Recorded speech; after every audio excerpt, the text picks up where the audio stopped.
Assalamualaikum warahmatullahi wabarakatuh. Perkenalkan, saya Husnul Hatimah dengan NIM 841423060. Saya merupakan mahasiswa jurusan keperawatan di Universitas Negeri Gorontalo. Pada kesempatan kali ini, saya akan melakukan penjelasan mengenai demokrasi Indonesia. Adapun tujuan dari pembuatan video ini yaitu untuk memenuhi tugas mata kuliah Pancasila, yaitu tugas UTS Pancasila, dengan dosen pengampu yaitu Bapak Roni Lukum, SPD MSc. Baik, langsung saja. Demokrasi Indonesia. Apa sih demokrasi itu? Demokrasi berasal dari bahasa Yunani yaitu demokratia, yang diambil dari kata demos dan juga kratos, yang mana demos memiliki arti rakyat, sedangkan kratos memiliki arti kekuasaan, sehingga demokratia dapat diartikan sebagai kekuasaan rakyat. Sedangkan demokrasi menurut Kamus Besar Bahasa Indonesia atau KBBI adalah sebuah gagasan atau pandangan hidup yang mengutamakan persamaan hak dan kewajiban, serta perlakuan yang sama bagi semua warga negara. Demokrasi sendiri menurut para ahli, yaitu menurut Abraham Lincoln, ia mendefinisikan demokrasi sebagai pemerintahan dari rakyat, oleh rakyat, dan juga untuk rakyat. Menurut Sidney Hook, di mana Sidney Hook mendefinisikan demokrasi sebagai bentuk pemerintahan di mana keputusan-keputusan pemerintahan yang penting, baik secara langsung atau tidak langsung, didasarkan pada kesepakatan mayoritas yang diberikan secara bebas dari rakyat. Kemudian menurut Joseph Schumpeter, demokrasi adalah suatu perencanaan institusional untuk mencapai keputusan politik di mana individu-individu memperoleh kekuasaan untuk memutuskan dengan cara perjuangan kooperatif atas suara rakyat. Ada pula ciri-ciri dari demokrasi. Ada beberapa ciri.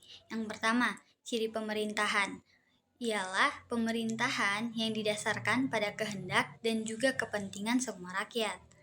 Ada ciri konstitusional yang mana hal tersebut berhubungan dengan kepentingan, kehendak, atau kemauan serta kekuasaan yang dituliskan dalam konstitusi dan undang-undang negara tersebut. Lalu ada ciri perwakilan yang mana dalam mengatur negaranya yang berkedaulatan rakyat akan diwakilkan oleh beberapa orang yang sudah dipilih oleh rakyat itu sendiri. Kemudian ada ciri pemilihan umum, yang mana dalam sebuah kegiatan politik akan dilaksanakan untuk pihak dalam pemerintahan. Ada ciri kepartaian, ialah partai yang akan menjadi media atau sarana untuk menjadi bagian dalam melaksanakan sistem demokrasi. Kemudian ada ciri kekuasaan, ialah adanya pembagian atau pemisahan kekuasaan. Dan terakhir ada ciri tanggung jawab, ialah adanya tanggung jawab dari pihak yang sudah dipilih untuk ikut dalam melaksanakan suatu sistem demokrasi menggantikan rakyat.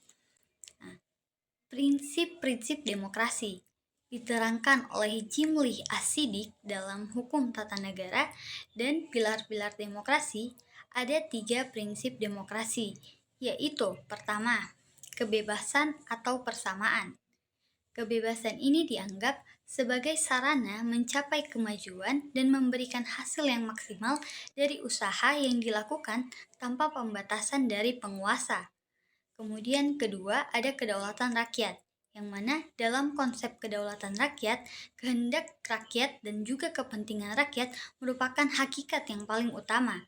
Selanjutnya ada pemerintahan terbuka dan bertanggung jawab, yang apabila dikategorikan seperti Dewan Perwakilan Rakyat yang representatif, Badan Kehakiman atau Peradilan yang bebas dan merdeka, pers yang bebas, prinsip negara hukum, sistem bipartai atau multipartai, pemilihan umum yang demokratis, serta banyak lainnya.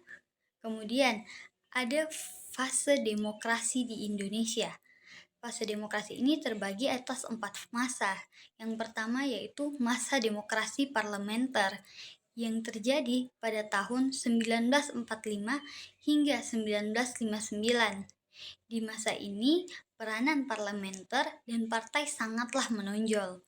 Kemudian, pada masa kedua, yaitu masa demokrasi terpimpin yang berlangsung dari tahun 1959 hingga 1965, yang mana mulainya masa ini ditandai dengan keluarkannya dekret presiden yang dilatar belakangi oleh kegagalan Badan Konstituante untuk menetapkan undang-undang baru sebagai pengganti Undang-Undang Dasar 1950.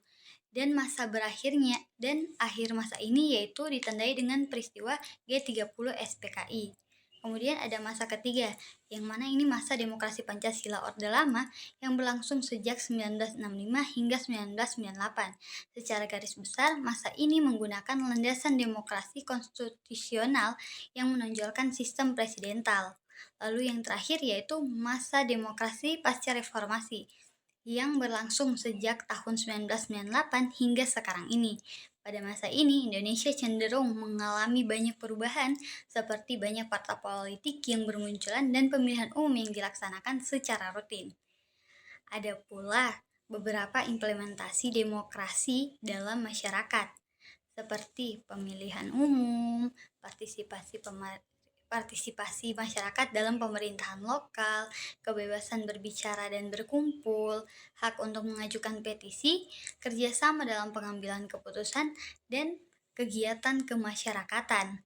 Nah, yang mana semua contoh tersebut sesuai dengan sistem demokrasi, dengan sistem pemerintahan dari rakyat, oleh rakyat, dan juga untuk rakyat.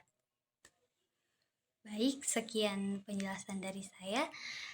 Saya pamit undur diri. Wassalamualaikum warahmatullahi wabarakatuh.